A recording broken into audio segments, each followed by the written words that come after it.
মানুষ প্রায়ই ভাবে যে বড় বড় কাজ করলেই জীবনে সাফল্য আসে, কিন্তু সত্যিকারের উন্নতি আসে ছোট ছোট সৎকর্ম এবং নিজের কর্তব্য নিষ্ঠার সাথে পালন করার মাধ্যমে।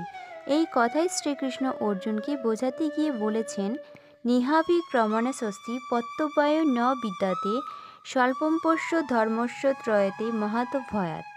এই শ্লোকের অর্থ হল, ধর্মের পথে করার সামান্য প্রচেষ্টাও কখনো নষ্ট হয় না এবং তা মানুষকে বড় বিপদ থেকে রক্ষা করতে পারে।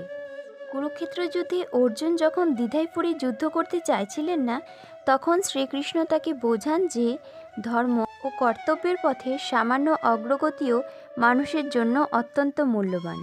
তাহলে এই শ্লোক থেকে আমরা কি শিখলাম? এই শ্লোক থেকে আমরা শিখলাম যে সৎ পথে করা ছোট কাজও কখনো বৃথা যায় না, তা একদিন বড় ফল দেয়। হরে কৃষ্ণা।